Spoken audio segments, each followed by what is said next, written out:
से मैं इस विषय पर चर्चा करना चाहूँगा कि क्या ऐसे नए आयाम रचे जाएं कि शिक्षा में अधिकतम संख्या में ग्रोथ हो सके। तो पीपीटी के माध्यम से मैं बताना चाहूँगा, हमारा परिचय है शिक्षा को बदलती दुनिया के अनुसार नवाचार की आवश्यकता क्यों है।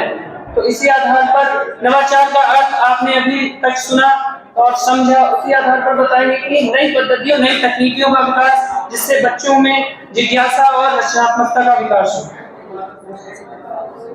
सबसे पहले बात करेंगे प्राथमिक शिक्षा में नवाचार। प्राथमिक शिक्षा पार्टिसिपेंट मोहम्मद शादाब।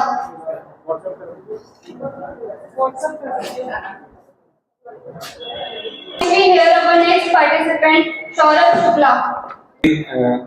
गणमान्य जनों को मेरा नमस्कार। मैं सौरभ शुक्ला एआरपी मैथमेटिक्स और गुजरी चैनपुर में कार्यरत हूँ। जो जैसा टॉपिक है नवाचार, वैसे तो बहुत कुछ हम लोग जान चुके हैं इसके बारे में, फिर भी एक प्रैक्टिकल अप्रोच जो हमने अपने क्लासेस में अप्लाई भी करी है, मैं आपको दिखाना चाहता हूँ। सर इसको थोड़ा सा फुल स्क्रीन कर दीजिए। मेरा टॉपिक है कि innovation in mathematics education, conceptual framework with reference to MOM. MOM एक हमने डिवाइस है जो हमने बनाई है, जिसको हम कहते हैं मल्टीपल ऑपरेशनल मशीन। तो क्या होता है, एक डिवाइस है और ये एक इनोवेटिव वे है। मैथ्स जो विषय होता है वो बच्चों के लिए एक कहीं ना कहीं भय का विषय माना जाता है और कहीं ना कहीं नीरस भी होता है, क्योंकि उसमें जो हम भाषा में उतार चढ़ाव भाव हंगामा देखते हैं, गणित में वो कहीं ना कहीं उसका अभाव रहता है। तो बच्चों को कैसे रुचिकर तरीके से जोड़ा जाए, उसके लिए मैं आपको पहले एक वीडियो दिखाना चाहता हूँ। सर वीडियो प्ले कर दीजिए प्लीज।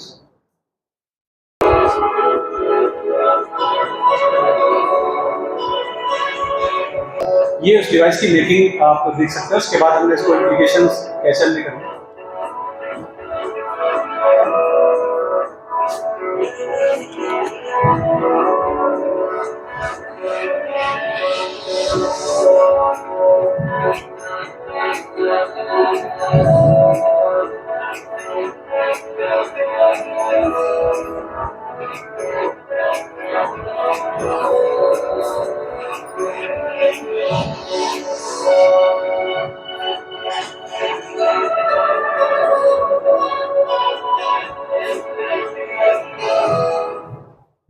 आपको यहाँ पे नंबर सेलेक्ट करना है, ठीक, और उसके बाद आपको उसमें एडिशन करना है। कितना करना है? आप क्लास सेकंड लेना, ठीक है। तो उसको घुमाइए, कोई नंबर निकालिए। दूसरे वाले पे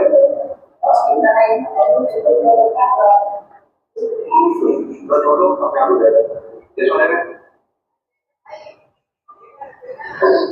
ठीक है। तो कितना हो गया?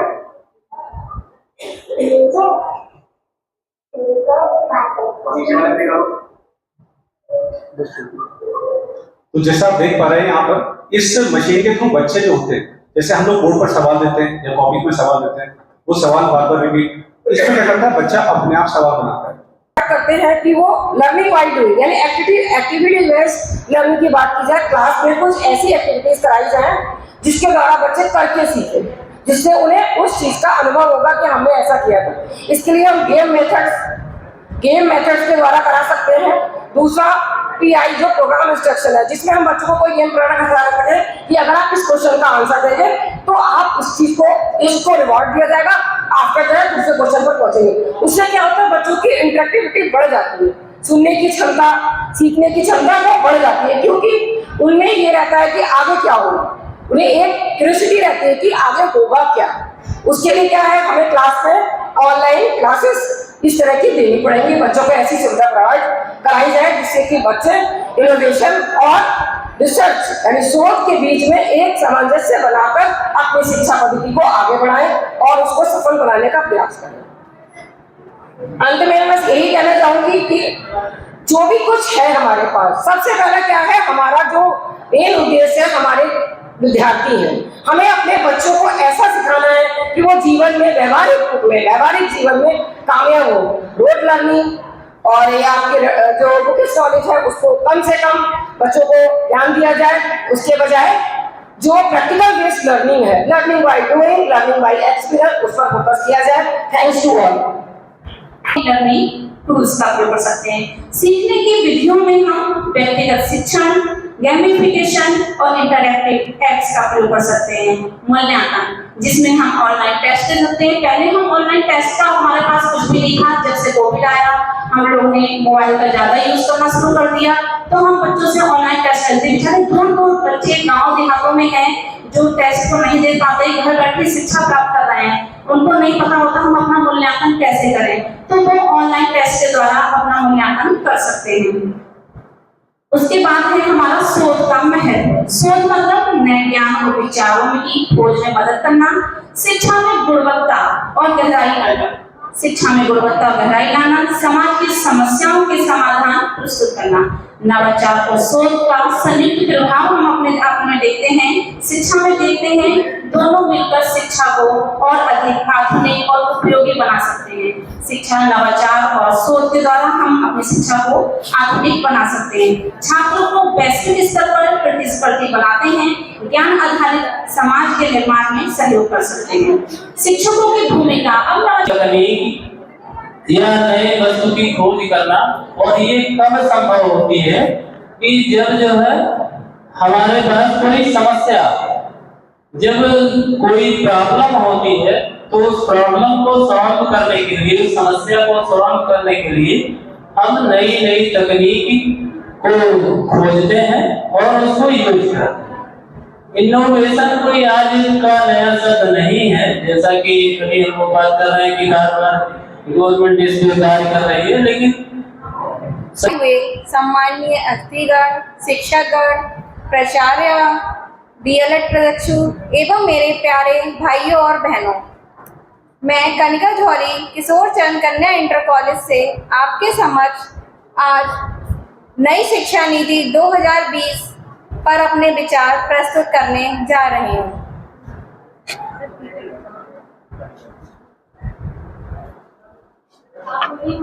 नई शिक्षा नीति NEP 2020 ये 29 जुलाई 2020 को एक ऐसी नीति आई है जिसने पूरे देश की सोच को बदल के रख दिया है। पहले 10+2+3 पर ये प्रणाली थी, लेकिन बाद में इसे 5+3+3+4 पर अप्लाई किया गया। 5 स्टेज का मतलब होता फंडामेंटल स्टेज। इस पे बच्चा पहले 6 साल तक रहता है। स्टार्टिंग के 3 से 6 साल तक आंगनबाड़ी यानी कि एक्टिविटी बेस्ड लर्निंग, यहाँ पर बच्चा खेल कूद के माध्यम से सीखेगा। उसके बाद आता है, नहीं सर यही नहीं यही सबसे पहले आता है 5+3+3+4 में। 5 में बच्चा 3 से 6 साल तक रहता है। इसमें आंगनबाड़ी, जब बच्चा फर्स्ट क्लास में आता है तो 6 वर्ष का होना चाहिए। उसके बाद आता है 6 से 11 वर्ष का, फिर 8 से 11, 11 से 14, 14 से 19 में 9 to 12 रहता है। इसका मेन उद्देश्य है active.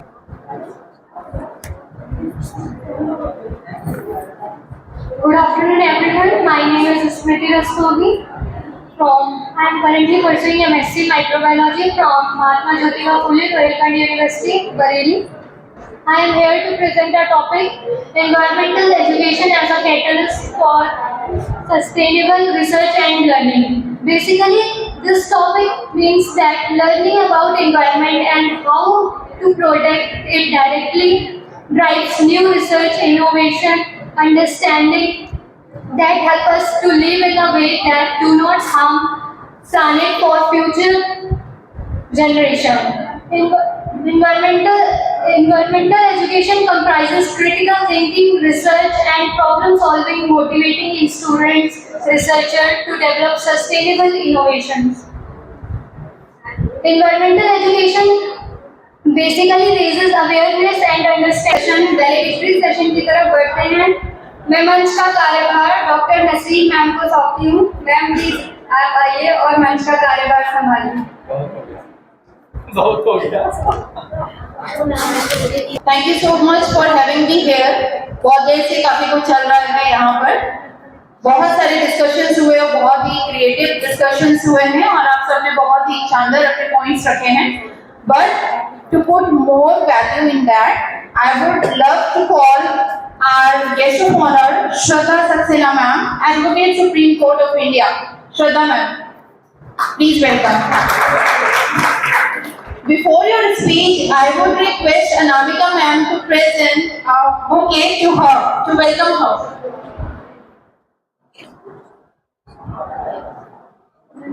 Ma'am, can we have a good photograph?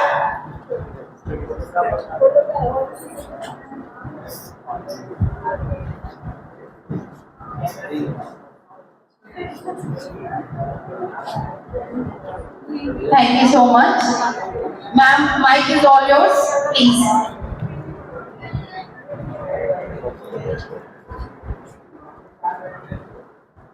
Good evening everyone. मुझे पता है बहुत टाइम हो चुका है, पर मैं बहुत ज़्यादा टाइम नहीं लूँगी आप लोगों का। मैं चाहती था सिटीगढ़ मेरे प्रोफेसर्स, टीचर्स जिन्होंने मुझे पढ़ाया है, Jaspal sir, Anamika ma'am,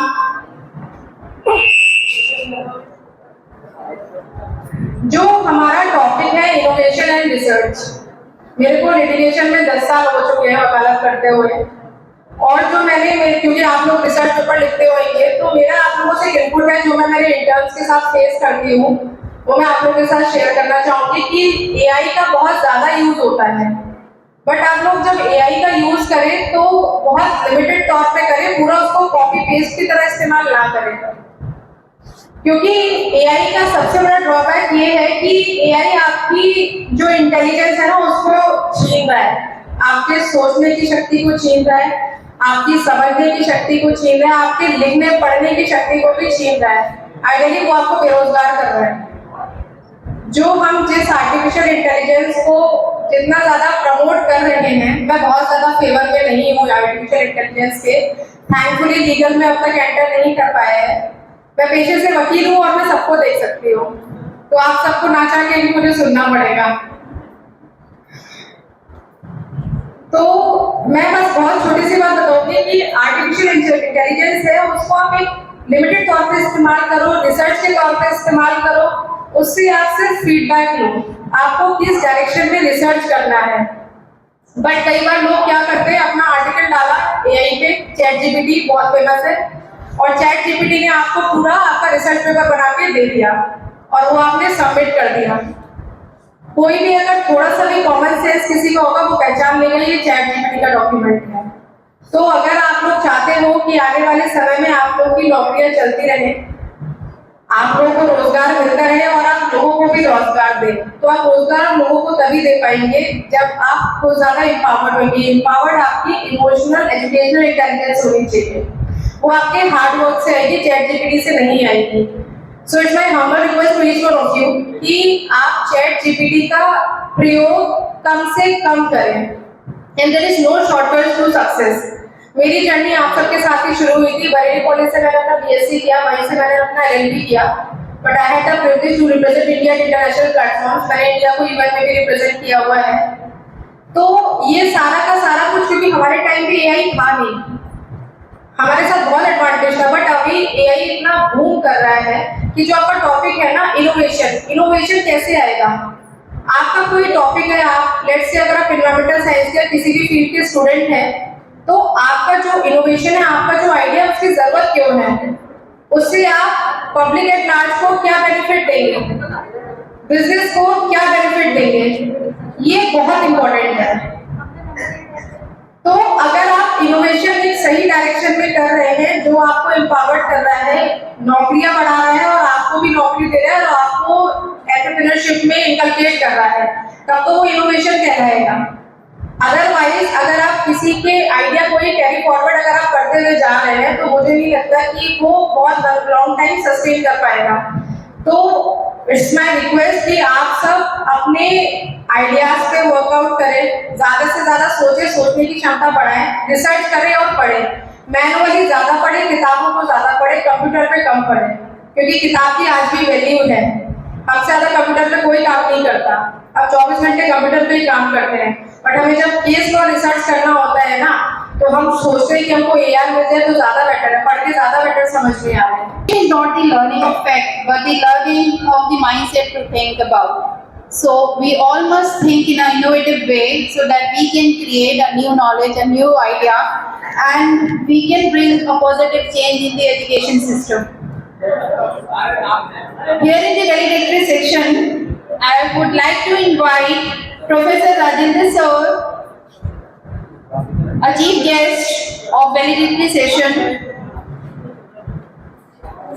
Professor Rajendra Sir ji, I would like to invite you as a chief guest of the valedictory session. Along with, I would request Dr. Vivek Tripathi, Dr. Ram Ratan Sir, Dr. Jaspal Sir, Dr. Yogesh Sharma Sir, Mr. Dinesh Kumar Singh Sir, and Ma'am Shraddha to please come and raise the seat.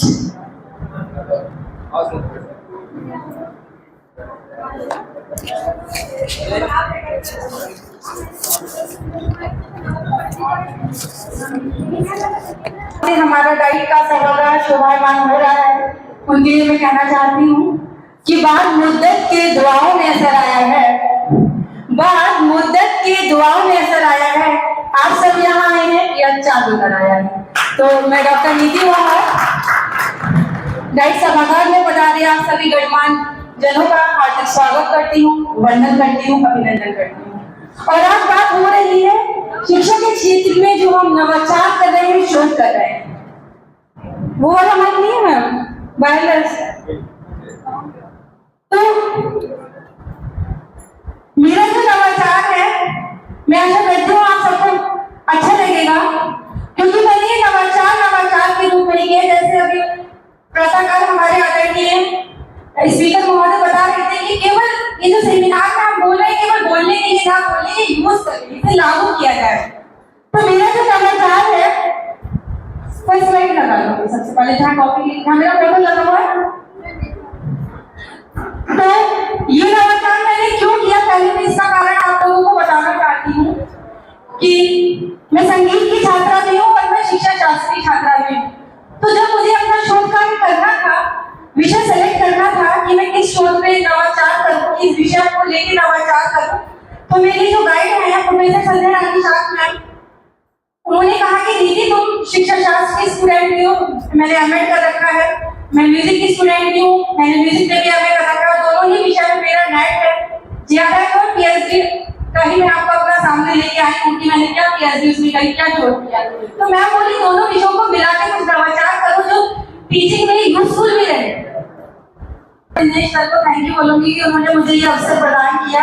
तो seriously sir, हृदय तल की गहराइयों से आपका बहुत बहुत धन्यवाद। और हमारे ये मैंने कॉम्पिटिशन से भाग का है, मतलब प्रेजेंटेशन से अतिरिक्त बोल रही हूँ। आदरणीय मनोज सर के लिए नेताजी ने तो मेरी पंक्तियां नहीं सुनी, मगर मैं सुना के मनोज सर को सुना ठीक। अच्छा चलिए सर, आया मुझे बताना चाहती हूँ। Thank you so much. आज जी थोड़ा सा टाइम हमें परमिट नहीं कर रहा है और आप यहाँ बहुत प्यारे लग रहे हो और बहुत अच्छे से आपने प्रेजेंट किया है। हम कभी और सुनेंगे आपको। सर के लिए मैं थैंक यू बोलना चाहूँगी। Thank you sir. Thank you so much नीति मैम। और कभी मौका मिला तो आपने संगीत के माध्यम से जो नवाचार की बात की है, हम उससे जरूर चर्चा करेंगे और जानेंगे कि किस तरह संगीत हमें मदद करता है। ये मेरा शोध है, ठीक है, ये जो मैंने नवाचार किया वो इसमें। धन्यवाद मैम। इतनी मेहनत की है, 3 दिवसीय प्रोग्राम किया है और आकांक्षा मैम ने बहुत मेहनत की है, नीति मैम ने पूरा सपोर्ट किया है। पूरा बरेली कॉलेज डिपार्टमेंट में देख सकती हूँ, यहाँ पर बहुत मेहनत से लगा है, छात्र छात्राएं बहुत ज्यादा यहाँ पर पूरे मन से काम कर रहे हैं, लगन से काम कर रहे हैं। अब समय आ गया है उस रिवॉर्ड का, उस इनाम का जिसके आप हकदार हैं। तो यहाँ पर जो मेरे हाथ में रिजल्ट है, सबसे पहले प्रेजेंटेशन का। सर क्या प्रेजेंटेशन का रिजल्ट अनाउंस करें? With sir permission. सबसे पहले क्योंकि हमारे यहाँ जिस जगह से मैं आई हूँ, इन्वर्टेस यूनिवर्सिटी, तो थोड़ा प्रोटोकॉल डिफरेंट है। वहाँ पर स्टार्ट फ्रॉम 3rd to 1 जाते हैं। तो सबसे पहले हम बुलाना चाहेंगे हमारे 3rd अवार्ड विनर को। और यहाँ पर टाई हुआ है 2 लोगों के बीच में। कोई गेस कर सकते हैं कौन हो सकते हैं वो 2 लोग जो 3rd पोजीशन को डिजर्व करते हैं? Okay, without any delay I would like to call Pritesh Gupta ma'am and Smriti Rastogi ma'am They both have tied on the third prize. Please, sir. Please come, both of you. Smriti Rastogi ma'am and Ritesh Gupta ma'am.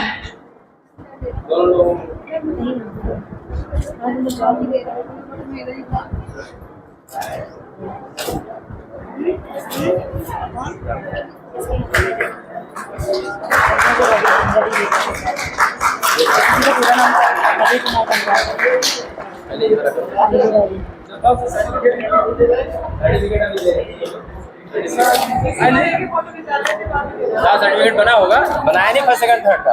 ये है, ये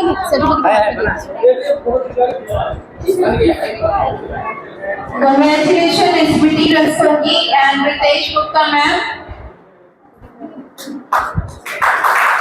For the second prize, इसने बहुत दमदार शुरुआत की थी programme की। सबसे पहले प्रेजेंटेशन देने के लिए I would like to call Ayush Kumar Singh. बहुत अच्छा प्रेजेंटेशन रहा आयुष, और आपका कॉन्फिडेंस भी बहुत अच्छा था। आयुष कुमार सिंह कौन से कॉलेज से भाई?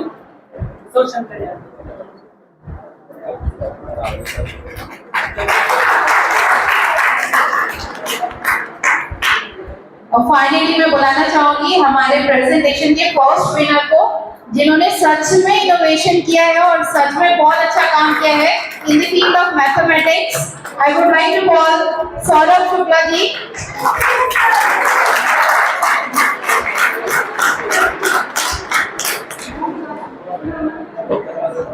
Very well done Saurabh ji. But एक ही रिक्वेस्ट अगेन कि आपने जो काम किया है उसको लोगों तक जरूर पहुंचाइए जल्द से जल्द।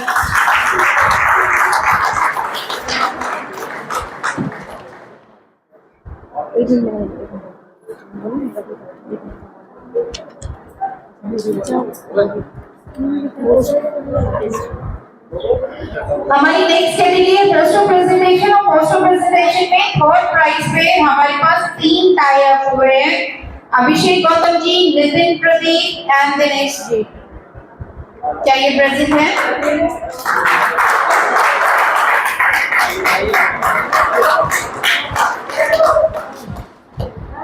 अभिषेक गौतम जी, नितेश प्रदीप जी एंड दिनेश जी, कांग्रेचुलेशन।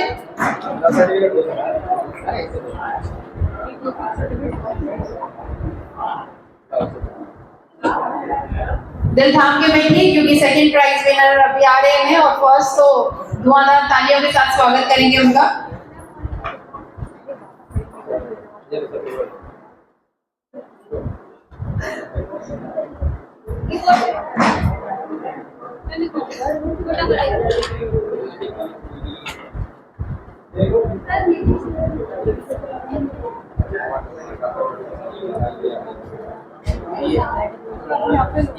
ये प्रेसिडेंट भी है जो सोसाइटीज में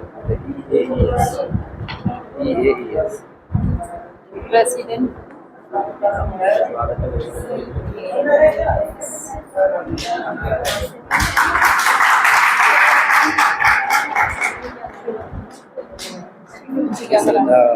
देंगे। Thank you so much. Second जो टाई अप हुआ है वो भी 2 लोगों के बीच हुआ है, मुकेश कुमार जी और नीरज कुमार।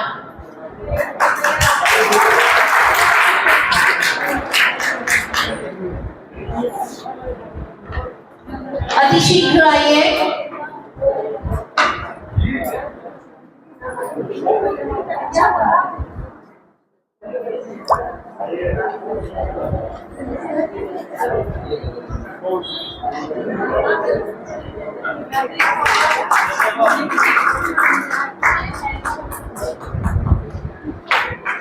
और अब हमारी फाइनल कैटेगरी के फर्स्ट विनर है मनजीत सिंह। 2 तालियां बजाइए फर्स्ट विनर के लिए। मनजीत सिंह क्या ये हमारे बीच में है अपने प्राइज के लिए? मंजीत है, आगे बढ़ो, नेक्स्ट आगे बढ़ो, बाद में दे देंगे बाद में। हाँ रवि करता है। Now I will request Ravi Kumar Gangwar ji, President EIES. जिन्होंने बहुत मेहनत की है, तो हम आपको बुलाना चाहेंगे मंच पे। प्लीज आप मंच पे आइए और श्रद्धा जी जो हमारे बीच में आई है, हमारी गेस्ट ऑफ ऑनर, उनको यहाँ पर सम्मानित कीजिए।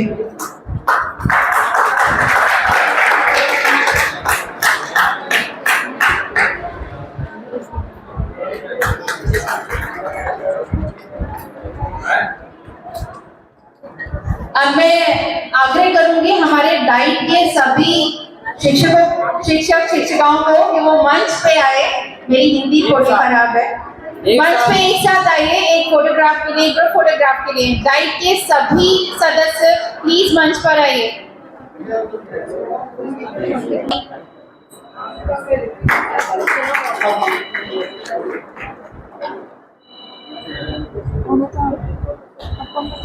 मैम आप अपना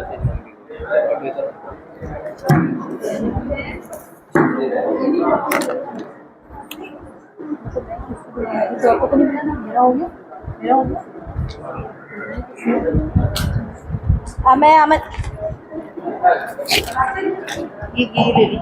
मैं आमंत्रित करती हूँ मिसेस आकांक्षा मैम को कि वो मंच पर आए और हमारी आज की वैलिडिटी सेशन की कपल डॉक्टर नसरीन जी को सम्मानित करें। डॉक्टर नसरीन जी, उन्होंने बड़े अच्छे से हमारा वैलिडिटी सेशन एक्सटेम्पोर संभाला है और बहुत अच्छे से संचालित भी कर रहे हैं। मैम आपका बहुत बहुत धन्यवाद है।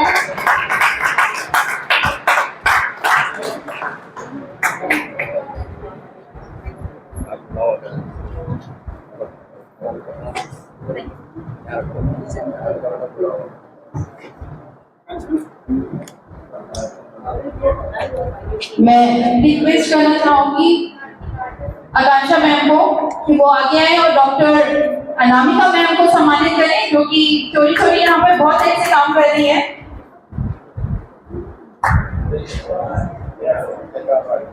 आप लोग दोनों तरफ से, जैसे अभी चाय का फोटो दिखा था।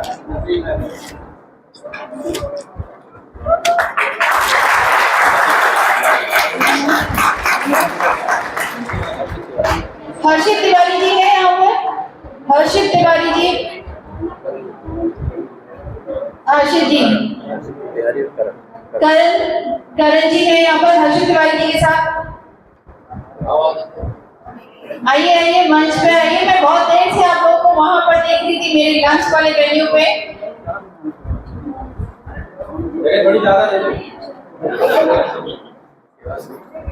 पर्यावरण बाबा रामवीर शर्मा हमारे बीच में पर्यावरण उसको देंगे। रामवीर शर्मा वो तो जाने दो, बहुत काम हो जाएगा। चलो अब मैं अनुरोध करूंगी रामवीर शर्मा बाबा जी को, जो यहाँ पर पर्यावरण के ऊपर बहुत सारा काम कर रहे हैं। आप कृपया मंच पर आए। रामवीर बाबा जी,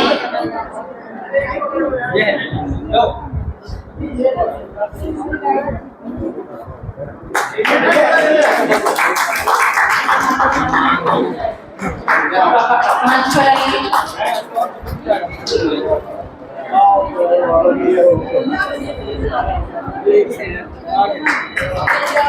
अरे यार हमारा हम ही को जो लाइट वाले दे हमें तो हम नहीं जानते कोई ये नहीं होगा। ये बहुत बहुत बहुत अच्छे इंसान हैं जिन्होंने बहुत लोगों का मार्गदर्शन किया है और पर्यावरण के क्षेत्र में बहुत काम कर रहे हैं।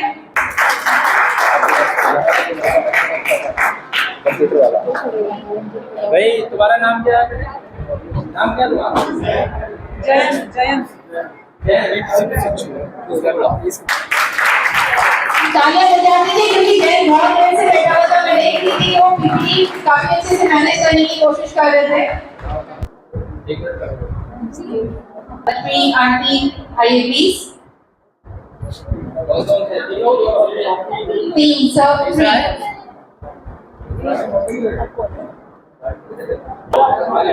एक हम मिलवा देंगे।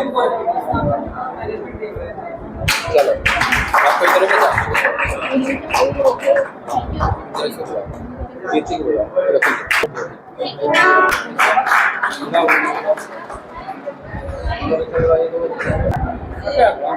दो लोग सर थोड़ा सा टाइम देंगे दो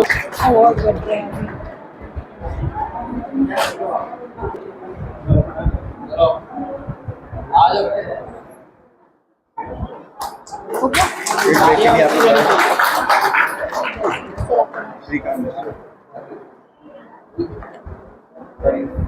सर आपने फीडबैक के लिए बोला था और यहाँ पर श्रीकांत मिश्रा जी हैं, इस कॉन्फ्रेंस के बारे में कुछ कहना चाहते हैं। Only 2 minutes. Shrikant ji mic. ये जो नेशनल कॉन्फ्रेंस आज जो आयोजित हुई, मतलब बहुत अच्छा आयोजन, और उसके आयोजन में लगे हुए सभी हमारे सदस्य, प्रवक्ता साथी और हमारे प्रोफेसर साहब और सभी लोग, सबका बहुत बहुत आभार। इसमें सबसे अच्छी बात यह है कि सभी चीजों को देखा गया, प्रत्येक व्यक्ति का, मतलब मैंने औपचारिक रूप से यहाँ पे शुरुआत नहीं की क्योंकि मुझे 2 मिनट दिए गए। हमारे सभी बरेली कॉलेज के प्रोफेसर, हमारे हरी टोटा सर, हमारे सर नरेश सर, सभी लोग बैठे हुए, हमारे प्रवक्ता साथी बैठे हुए हैं, तो सभी चीजों का विशेष ध्यान दिया गया। यानी यहाँ पे प्रशिक्षु जिन्होंने बहुत मेहनत की उनको भी सम्मानित किया गया, और सभी का ध्यान देके यहाँ पे जिन लोगों ने अपने विचार भी रखे, सभी के लिए मैं नहीं सुन पाया, परंतु जिनके भी सुने मैंने बहुत अच्छे सोच है। और जब इस तरह की नवाचारी सोच के बारे में हम कोई कॉन्फ्रेंस करते हैं, कोई आयोजन करते हैं, हम लोग सुनते हैं, बोलते हैं, तो कहीं ना कहीं हम लोग भी नवाचारी कार्य करने के लिए प्रेरित होते हैं, क्योंकि कहने से ही कुछ नहीं होता कि कुछ करो, कुछ नया करो, परंतु जब हम एटमॉस्फेयर वैसा पाते हैं, माहौल वैसा पाते हैं कि सब कुछ वैसा हो रहा है, एक सोच को, नवाचारी सोच को बढ़ावा दिया जा रहा है, तो कहीं ना कहीं उस सोच की दिशा में आगे बढ़ा जाता है, और सभी लोग फिर अपने हैबिट में अनकॉन्शियसली वैसा ही चेंज करते हैं, जैसा कि नवाचार की दिशा में सभी आगे बढ़ते चले जाएं। सभी को बहुत बहुत धन्यवाद, आभार। और कल यहाँ पे नवाचार महोत्सव हुआ था, उसमें मुझे प्राइज मिला, और सर भी यहाँ पे जज के रूप में थे, तो आज भी नवाचार का ये नेशनल कॉन्फ्रेंस भी हुआ। धन्यवाद। 2 शब्द के लिए कहा गया है, बस मैं अचंभित सा हूँ कहाँ से शुरू करूँ। बस शुरू करता हूँ वहीं से जहाँ से मैंने सुना था। सम्मानित मंच को एक साथ ही मैं प्रणाम करता हूँ, और मैं अपनी बात शुरू करता हूँ कि नवाचार कुछ ऐसा नया किया जाए जो हमारे अधिगम को प्रभावित कर दे, और हमारे अधिगम को इस तरह से प्रभावित करे कि जो बच्चे नहीं समझ पा रहे हैं, मुझे खान सर की बात याद आती है कि अगर आप विज्ञान पढ़ा रहे हो, ऐसा पढ़ाएं कि गांव का किसान मजदूर भी समझ पाए और एक पढ़ा लिखा व्यक्ति भी अच्छे से समझ पाए। तो इससे अच्छा नवाचार कुछ नहीं होगा, और इस नवाचार के लिए हमें एकदम से जुड़ना पड़ेगा, और अंतिम पायदान तक खड़ा हुआ हमारा जो स्टूडेंट है, प्लीज बात ना करें सर तो अच्छा रहेगा, ताकि सभी लाभान्वित हो। और नवाचार ज्यादा पैसे खर्च करके नहीं, कम से, तो किस लिए करते हैं, ताकि मानवीयता बनी रहे। हमारे हर बच्चे किसी भी तरह के हो, जिसके पास अधिक पैसा है वो जा करके महंगी महंगी चीजें खरीद सकता है, जिसके पास नहीं है वो उस बेस्ट से बेस्ट बना ले। ऐसे ही कुछ मानवीयता को लेकर के एक बात कहना चाहता हूँ। वो मेरी पंक्तियां नहीं है, वो भी मैं उधार भी लेता हूँ, किसी कवि की है कि कौन कहता है कि इंसान खुदा हो जाए, कौन कहता है कि इंसान खुदा हो जाए, इंसान बस इंसान के जैसा हो जाए। तो ये इंसानियत हम सभी लोगों में है। इसी पूरी बातों के साथ मैं अपनी बात को विराम देता हूँ। धन्यवाद। धन्यवाद सर। मैं बताना चाहूंगी हमारे बरेली कॉलेज के कुछ प्यारे प्यारे एनवायरनमेंट के वॉलंटियर या वॉरियर जो पर्यावरण के लिए बहुत ही मन से काम कर रहे हैं। अभी बहुत छोटे छोटे हैं, लेकिन इनकी क्रिएटिव थिंकिंग, नवाचार, क्रिएटिविटी इनको लगातार आगे बढ़ा रही है। अपना नाम बताइए please. Aamir Azam, Sakshi, Piyush sir, Raghavendra Singh, Anmol Kumar, Parima sir. Congratulations. Keep doing good work in life.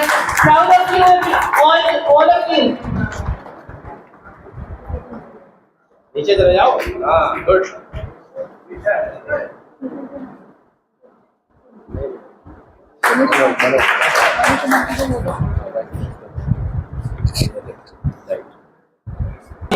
Bareilly college के सम्मानित स्टूडेंट, इस कार्यक्रम को सफल बनाने में हमारे डाइट की पूरी टीम, बरेली कॉलेज से आए हुए सभी सम्मानित अतिथिगण, टीम, कुछ भी कह सकते हैं आप, क्योंकि इस कार्यक्रम में मुझे लग रहा है 80% योगदान, लगभग 80 से ज्यादा % हमारे बरेली कॉलेज का रहा है।